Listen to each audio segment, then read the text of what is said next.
Assalamualaikum warahmatullahi wabarakatuh.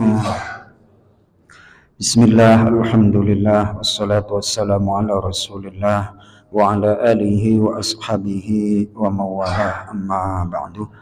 Jamaah salat maghrib rahimakumullah, melanjutkan kajian dari kitab Mau'izatul Mu'minin karya Imam Al-Ghazali, masih tentang pembagian dosa. Nah, oleh Imam Al-Ghazali ternyata dosa manusia itu dikelompokkan, jumlahnya ada 17. Yang 4 ada di hati, kemarin sudah kita kaji bersama, yaitu syirik kepada Allah, terus menerus durhaka kepada Allah, berputus asa dari rahmat Allah, dan merasa aman dari makar Allah.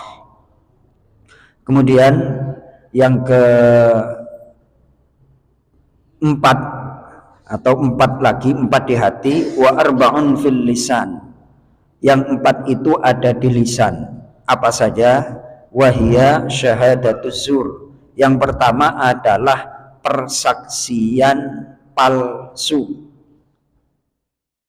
Yang kedua, wa qadhful muhsan, menuduh orang yang telah berpasangan, baik itu suami atau istri, berbuat zina tanpa ada bukti. Itu sumpah atau menuduh orang berbuat zina. Yang ketiga adalah wasihru, sihir, teluh, santet kalau di Jawa Timur itu. Nah, santet itu benar-benar ada karena Rasulullah Shallallahu Alaihi Wasallam pernah disihir oleh seorang Yahudi bernama Labid bin Aqsam. Itu seorang Yahudi yang pernah mensihir Rasulullah, sehingga ketika terkena sihir Rasulullah sakit dan dijenguk oleh malaikat Jibril. Malaikat Jibril menyampaikan wahyu berupa permohonan perlindungan kepada Allah, yakni turun surah Al-Falaq dan surah An-Nas. Surah Al-Falaq itu ada 5 ayat, surah An-Nas itu ada 6 ayat. Setiap ayat yang dibaca terlepaslah ikatan gunungan rambut. Makanya ayatnya itu wa min syarrin naffatsati fil 'uqad, dan aku berlindung dari kejelekan perempuan-perempuan yang meniup pada buhul-buhul. Buhul itu ikatan kayak gini, diikat di rambut, diikat. Nah, itu ada 11 gunungan. Ketika Rasulullah membaca, langsung terlepas itu yang namanya gunungan. Jadi sihir itu nyata, sihir itu ada, sehingga Allah Subhanahu wa taala mengajarkan kepada Rasulullah, dan ini untuk kita teladani, kita pelajari, bahwa untuk terhindar dari yang namanya kejelekan orang yang dengki, pagi petang. Nah, ini misalnya kita maghrib nih, makanya ada doa pagi petang, itu jangan lupa dibaca surah Al-Falaq dan surah An-Nas.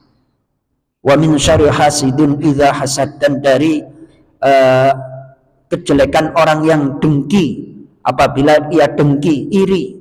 Kantor, saya sering ngobrol, kita udah pada tahu lah Pak, biasanya orang kalau karirnya moncer di perkantoran, yang nggak seneng itu banyak, yang nggak seneng banyak. Sikut kanan, sikut kiri, menghalalkan segala cara. Lalu menghalalkan segala cara diantaranya adalah disihri, dengan sihir. Sihir itu menggunakan dengan bacaan-bacaan.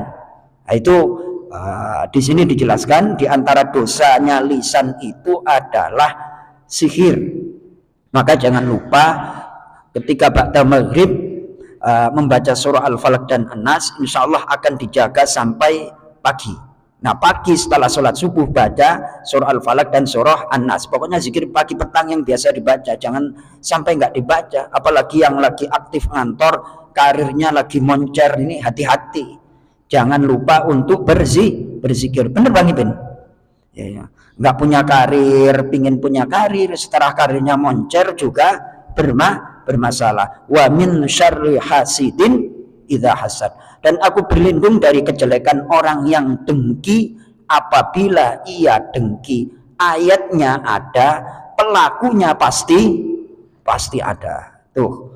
Yang keempat adalah wal yaminul ghamus, sumpah yang menipu. Nah, ini barang nih, biasanya pelakunya tukang jual beli nih. Ini barang udah ditawar apa belum? Ini kemarin ada yang nawar sekian, padahal nggak ada yang nawar. Itu yang sumpah palsu. Sumpah palsu itu di sini diberikan penjelasan, yakni sumpah yang membenarkan sesuatu yang batil dan menyalahkan sesuatu yang benar.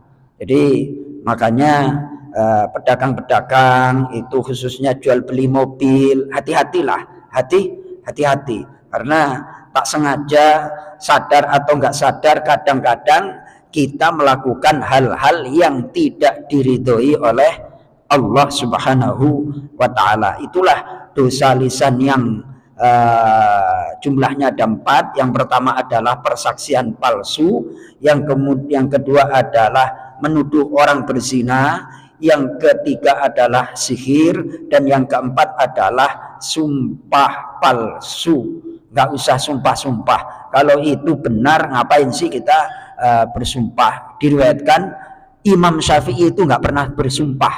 Imam Syafi'i nggak pernah bersumpah, karena jangan bawa nama Allah untuk barang ecek-ecek. Barang ecek-ecek itu apa? Masalah mobil, masalah motor, masa Allah dibawa-bawa kan kayak gitu. Kan terlalu murah. Terlalu murah Allah dibawa-bawa. Bahasanya bagai sungguh bener kan kayak gitu aja. Wallahi ini tadi udah ditawar tapi kita masih tahan harganya kan kayak itu. Kan sekarang lagi, waduh jangan. Masa kelasnya Allah dibuat untuk melakukan biar laku barang, apalagi barangnya second lagi. Masa Allah dibanding dengan barang yang second, dibandingkan dengan barang second, nggak pantas. Nggak pantas. Nah kalau mau mengatakan sesuatu yang sungguh-sungguh beneran Pak, saya nggak bohong, gitu aja, nggak usah wallahi ini barang tadi Pak. Allah disejajarkan dengan barang second kan kayak gitu, janganlah, nggak pas itu. Jadi 4 di hati, 4 di lisan, kemudian selanjutnya besok 3 di perut. Mudah-mudahan kita dilindungi oleh Allah Subhanahu wa Ta'ala untuk dijaga lisan kita dari dosa-dosa lisan. Terima kasih. Assalamualaikum warahmatullahi wabarakatuh.